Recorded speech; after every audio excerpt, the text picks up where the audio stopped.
안녕하십니까. 이나무입니다. 오늘은 최근에 이제 화제가 많이 되고 있는 카카오 먹통 사태와 관련돼서 우리가 이제 언론에서도 집중 보도를 하고 정부에서도 심지어 뭐 대통령까지 나서서 얘기를 하고, 그 다음에 국회에서도 어제 김범수 전 의장이 이제 그 증인으로 섰는데, 이 사태의 본질을 약간 잘못 이해하는 것 같아요. 그래서 카카오 사태의 본질은 거버넌스의 문제입니다.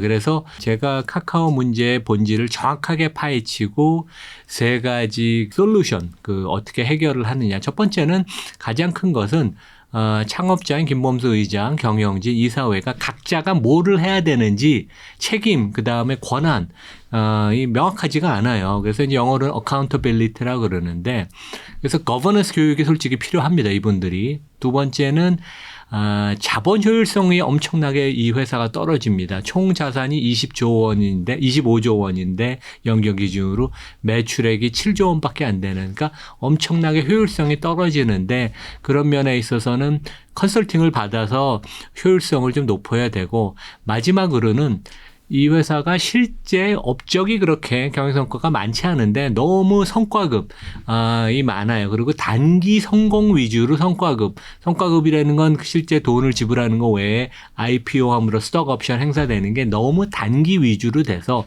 이 회사 카카오그룹에 포함된 모든 임직원이 카카오의 그 주주를 위해서 일해야 되는데, 이제 그런 거버넌스가 너무 지금 이제 거의 뭐 바닥권이다, 이제 그런 얘기를 하고 싶고, 국내뿐만 아니라 이제 외국에서도 우리 그 빅테크 회사인 그 메타, 전에 그 페이스북이었던데도 거버넌스 문제가 꽤 심각해요. 왜냐하면 저커버그 현 CEO 겸 이사회 의장이 약간 독단적으로 메타버스 프로젝트를 강력하게 추진하다 보니까 한 30조 원 이상의 적자를 지금 그 부분 사업부에서 3년 사이에 냈는데, 그것에 관한 그 제동을 걸 수 있는 잔치가 전혀 없습니다. 왜냐하면 차등 의결권 제도를 통해서 저커버그 CEO가 60%가 넘는 그 의결권에 있는 주식을 갖고 있기 때문에, 그래서 하여간 그 경우에 국내 카카오, 미국의 메타 모든 것은 결국 이런 그 문제는 그 거버넌스가 가장 그 핵심적인 문제고,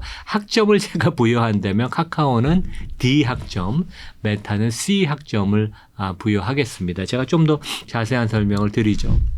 먼저 이제 우리가 어떤 이벤트가 발생했을 때 증시에서 주식시장에서 그것을 어떻게 해석하느냐를 우리가 한번 살펴보려면 장기 주가 차트를 보는 게 가장 좋은데, 카카오, 메타 두 회사 다 공히 작년 여름에 이제 주가가 고점을 치고 카카오는 한 70% 하락을 했고 메타는 한 65% 하락을 했어요. 그래서 이제 시총이 지금 카카오가 한 22조 원 정도로 떨어졌고, 메타는 거의 뭐 빅테크 반열에서 이제 그 탈락할 정도로 시총이 줄어들었습니다. 물론 이제 빅테크 1조 달러가 넘는 거에 비하면 많이 줄어들었지만 여전히 한 500조 원은 되고, 그러니까 카카오의 한 20배쯤 되는 거죠. 하지만 메타도 주가가 한 65% 하락을 했는데 고점 대비, 즉 국내에서 이제 카카오와 관련돼서 정부가 공정위 이런 것들을 동원해서 이제 규제식으로 접근을 하는데, 그것은 되게 한계가 있고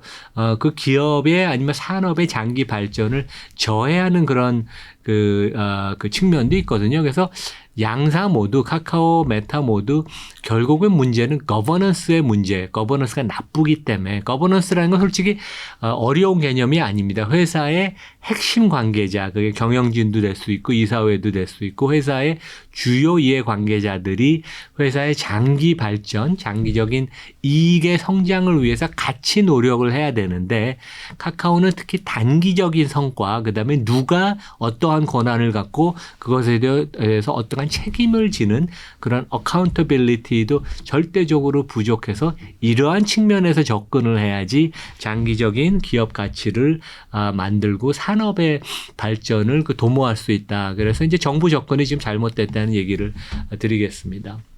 어제 월요일 날 이제 그 김범수 전 의장, 왜냐하면 이제 김범수 의장은 연초에 회사에서 이제 타이틀을 다 내려놨어요. 그래서 지금은 이제 카카오의 지주회사인 K큐브의 비상임이사라는 그 약간 독특한 타이틀을 갖고 있어서 일상적인 경영에는 전혀 관여를 안 하는데 이제 국회에 끌려 나왔죠. 왜냐하면 이제 이런 경우에 항상 그 회사의 대주주 기업 집단의 그 총수가 나와서 답변을 하라고 그러는데 재미있는 게 이제 제가 어제 유튜브 뉴스를 통해서 본 그 김범수 의장의 그 복장과 1년 전에도 이제 뭐 골목 상권 그때 침범했다고 국회에 불려 나가서 이제 꾸지람을 많이 들었는데 그 1년 전하고 복장을 똑같은 걸 입고 나오셨더라고요. 그래서 이제 국회의원들이 질문하는 걸 보면 너무 수준이 낮고 이 카카오의 그 본질의 문제를 이해를 못하는 것 같아요. 그리고 어떤 모 국회의원이 질문을 해서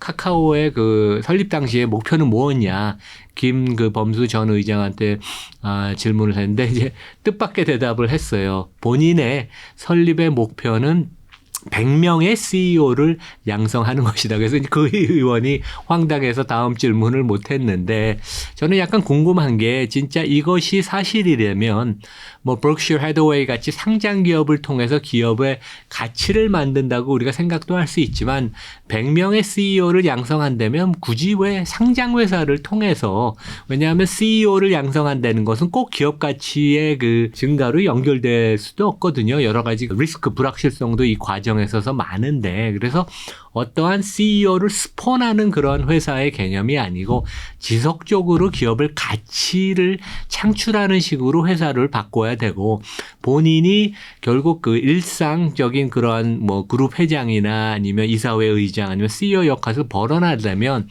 경영진을 튼튼하게 교육시키고 만들어야지 이제 본인이 물러날 수 있는데 그런 면에 있어서 상당히 안타깝다고 저는 생각을 합니다. 근데 그런 것도 어떻게 보면 거버넌스의 문제죠. 그래서 이제 카카오의 모든 문제는 거버넌스에서 비롯됐어요. 그래서 첫 번째, 그러니까 단기간에 너무 과속 성장을 하다 보니까 김범수 전 의장 대주주죠. 지금 24% 지분을 갖고 있는. 그다음에 현 CEO나 경영진. 그다음에 그 경영진은 원래 이제 그 감독 모니터링 해야 되는 이사회 간에 각자의 권한과 책임이 불분명해요. 왜냐하면 저도 삼성에서 임원으로 근무를 했지만 관계사는 여전히 그룹 회장의 현역이 뭐 공식적인 타이틀이 없어도 거기에 의존해서 그쪽을 쳐다보게 돼 있는데 이런 면에 있어서는 권한과 책임이 되게 불분명해서 이번에 이런 먹통 사태가 터지고 대응도 상당히 지금 혼돈이 되게 많은 것 같아서 이분들이 다 거버넌스 교육을 제대로 좀 받아야 될 것 같아요. 둘째는 자본 효율성이 아주 낮습니다. 그래서 총 자산 대비 과도하게 매출이 너무 적어요. 그러니까 이익도 아니고 심지어 매출도 너무 적어서 이런 부분에 관해서 카카오 그룹 전체로 한번 컨설팅이 외부 제3자 컨설팅을 받아야 될 것 같고 세 번째는 경영 성과 대비 실제 성취한 거 대비 보상이 너무 커요. 그러니까 CEO 레벨도 수십억의 그 연봉 보너스를 받고 그다음에 상장을 앞둔 데는 수백억의 그 상장을 하면 이제 엑시트를 하고 이제 그러면서 돈을 벌 수 있는 기회, 단기 성공의 기회를 제공해서 실제 좋은 경영을 하면 당연히 보상을 해줘야 되는데 그것은 장기적으로 평가를 해서 이루어졌는데 너무 경영진의 보상 체계가 지금 잘못돼 있다. 너무 금액도 많고 단기적인 업적, 단기적인 성공, 그다음에 엑시트 위주로 돼 있어서 그런 것들을 전면 재검토할 필요가 있다. 그런 말씀을 드리겠습니다. 그래서 이제 카카오는 뭐 저도 많이 쓰는데 우수한 플랫폼은 맞아요. 근데 이제 저도 이번 그 먹통 사태를 계기로 카카오 가령 내비를 저는 갖고 운전을 많이 하는데 네이버 내비를 이번에 바꿨거든요. 근데 너무 좋아서 이제 저는 앞으로 네이버 내비를 쓸 것입니다. 그래서 확실히 브랜드와 영업의 타격은 있지만 여전히 우수한 플랫폼인데 결국 이제 이렇게 질문을 제가 한번 하고 싶어요. 그래서 제가 카카오 주식을 들고 있는 주주이면 카카오의 경영진, 대주주 아니면 이사회는 누구를 위해서 누가 의사결정인지 알아야 되는데 그런 면에 있어서 너무 불투명하다. 그래서 이제 제가 어제 이제 또 아는 분이 카카오에 아주 높은 그 고위 관계자분이 있어서 제가 전화를 했어요. 뭐 영상 찍는다는 얘기를 안 했지만 이 문제가 왜 비롯됐고 그다음에 회사가 어떻게 생각을 하느냐. 근데 이런 얘기를 또 하더라고요. 그래서 저는 어느 정도 공감은 할 수 있는데 검색 엔진에서 출발해서 초기부터 돈을 많이 벌었던 네이버와 우리는 태상이 틀리다. 우리는 돈을 실제 벌기 시작한 것은 실제 최근에 이제 3년 전이고 태생이 틀려서 우리는 자회사를 제대로 100% 다 갖고 가기도 어렵고 외부 자본이 항상 필요했다. 근데 그거는 어떻게 보면 또 합리적인 설명이라고 볼 수도 있지만 그러면 성장을 좀 늦추면 되거든요. 너무 공격적으로 해서 100개가 넘는 자회사를 갖고 있으면서 제대로 된 내가 그 회사를 통제할 수 있게 기업의 지분 가치를 충분히 많이 갖지도 않으면서 성장만 많이 한다는 것은 솔직히 영어로 표현하면 이제 카우보이식의 문화라고 하거든요.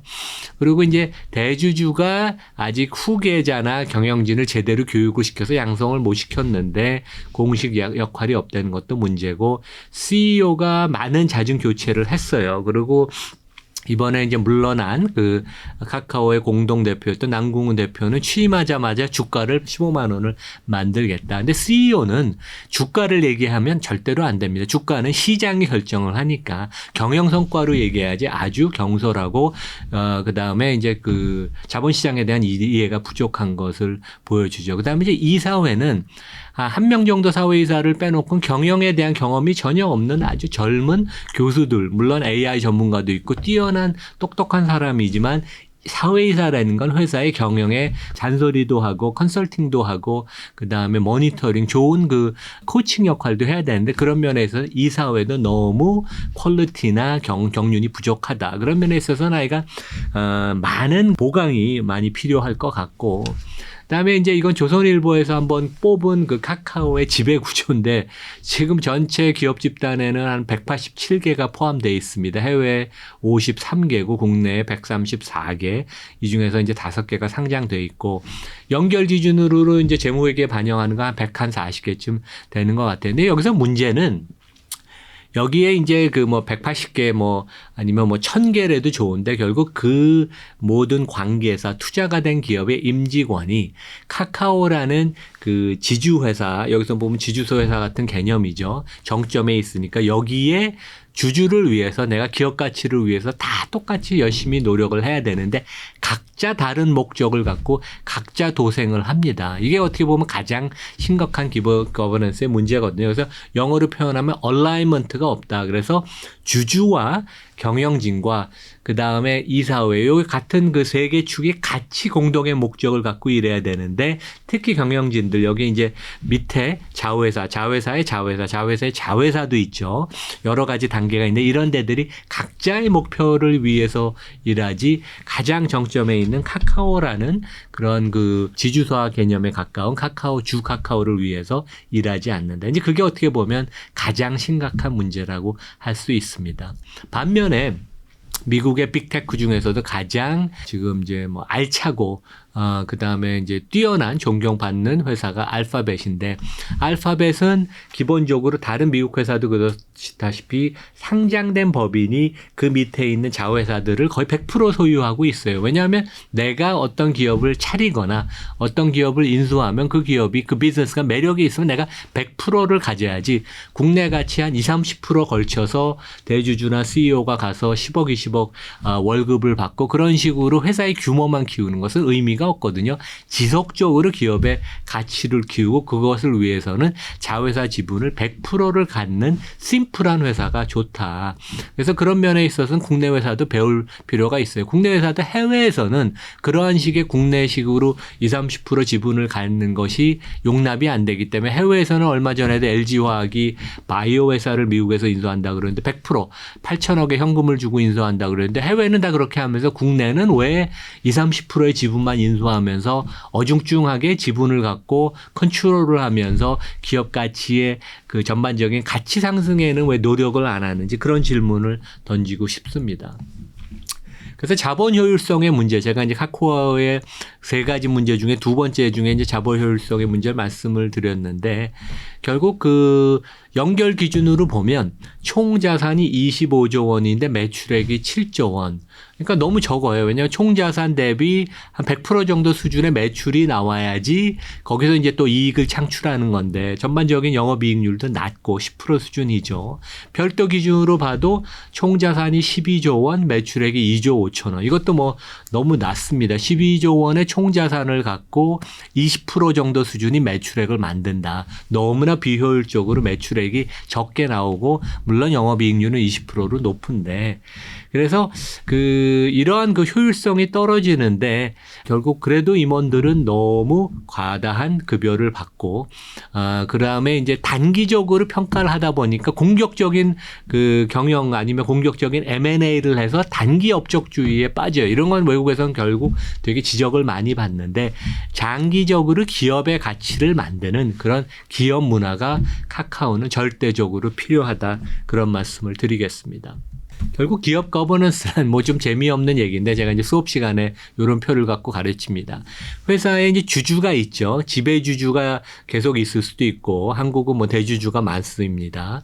그다음에 외국 주주가 있고 소수 주주가 우리 같은 이런 주주들이 이제 일상이 우리가 다 있기 때문에 바빠서 이사회를 뽑는 거예요. 그래서 이제 개별 이사를 우리가 주총해서 선임하는 게 그렇거든요. 그래서 이사회한테 위임을 하는 것이고 이사회는 회사에 관한 중요한 의사결정을 주주를 위해서 대신하는 것이고 동시에 경영진을 감독하면서 코칭, 멘토링도 해줍니다. 그래서 이제 주특기가 있는 사회이사들이 들어와야 되는 거고 연륜이 필요한데 카카오는 사회이사들이 다 연륜이 대부분 너무 부족하다.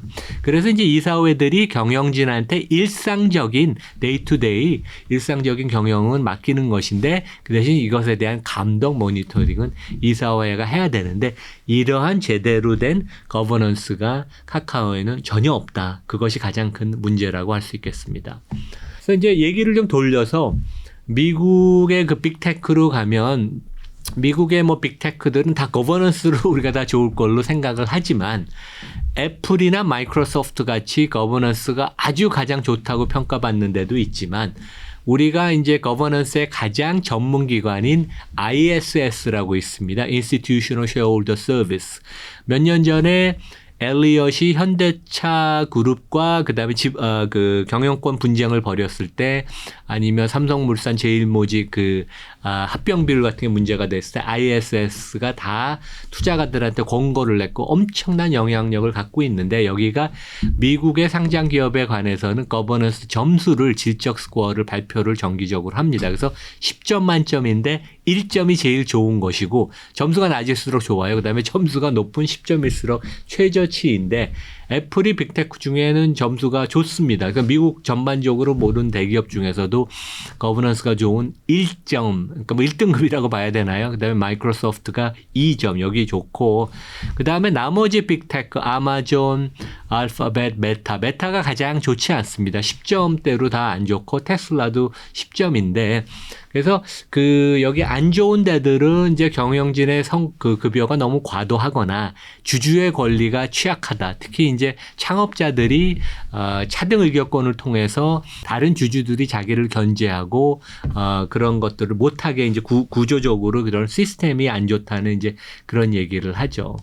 그래서 이제 메타 어떻게 보면 이제 화제가 되고 우리 서학개미 분들도 많이 보유하고 있는 메타가 이제 문제가 되는데 저커버그가 천재 경영자죠. 그래서 아마존의 제프 베조, 테슬라의 일론 머스크 다 그 반열에 드는 천재 경영자인데 페이스북의 기존 비즈니스 성장성이 둔화가 되면서 메타버스라는 신기술, 새로운 그런 신기술에 엄청나게 꽂혀서 이제 베팅을 하는데 그것까지는 좋습니다. 근데 이제 문제는 아직 검증되지 않은 기술, 그다음에 이제 논란이 많은데 지난 3년 동안도 무려 37조 원의 누적 적자, 한 2, 3천 명의 엔지니어를 뽑아서 매년 10조 원 이상을 계속 투자를 하는데 아직 경영 성과는 없어요. 근데 문제는 임직원 사이에 이 비즈니스 프로젝트에 대한 공감대가 형성이 되지 않았고, 그다음에 이제 무리하게 추진을 하다 보니까 적자가 누적되고,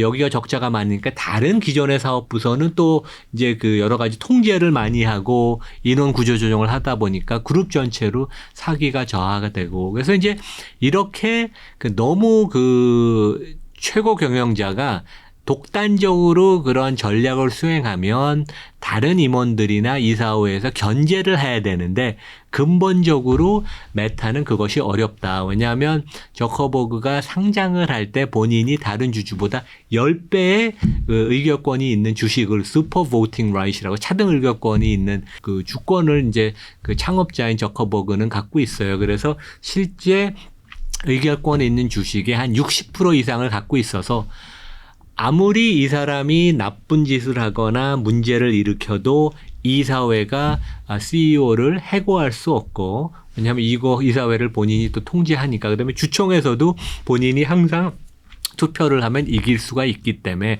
물론 그렇게 사태까지 가지는 않겠죠. 하지만 이사회가 제 기능을 못하게 지금 이루어진 게 메타의 심각한 거버넌스의 문제다. 왜냐하면 이렇게 오너가 창업자가 없는 회사가, 가령 애플에서 팀 쿡이 이 정도의 무리를 일으키고 주가가 60% 빠지고 경영에 문제가 나왔으면 당연히 이사회에서 팀 쿡을 해고를 시키는 것을 심각하게 논의를 했어야 될 텐데, 왜냐하면 이사회가 독립적이니까 여기는 이제 창업자인 대주주가 너무 지분이 많고 차등 의결권제로 이제 다 모든 것을 블럭을 할 수 있기 때문에 문제다. 그래서 이제 메타의 거버넌스 문제는 차등 의결권 제도, 독립적이지 못한 이사회, 본인 친구들 이런 사람들이 있고, 이제 경영진들이 이렇게 층이 경험이 많고 그런 사람들이 이렇게 많지가 않아요. 반면에 이제 알파벳은 창업자인 레리 페이지랑 서지 브린이 본인이 현역에서 이제 다 물러났습니다. 그래서 이제 현역에서 물러나고 이사회에서 그냥 이사로만 간접적인 어드바이스만 하는데, 여기는 뭐 CFO나 아니면 다른 임원들 최고 중역을, 고위 중역을 아주 외부에서 경험 많은 사람들을 영입을 했고, 그 다음에 지금 CEO인 순더 피차이도 발탁을 해서 키웠어요. 그래서 알파벳은 경영진이 아주 두텁습니다. 그래서 알파벳과 메타는 이런 측면에서 경영진의 퀄리티 및 거버넌스가 상당히 많이 차이가 나서 기본적인 비즈니스 외에도 회사의 밸류에이션, 주가 측면에서도 두 회사는 좀 차이가 나야 될 것이다. 이제 그런 말씀을 드렸습니다. 그래서 오늘은 국내에서 문제가 되는 카카오의 먹통 사태와 반면에 미국에서 최근에 화제가 되고 있는, 논란이 되고 있는 메타의 거버넌스 문제를 좀 본질적으로 다뤘습니다. 도움이 됐으면 좋겠습니다. 네, 감사합니다.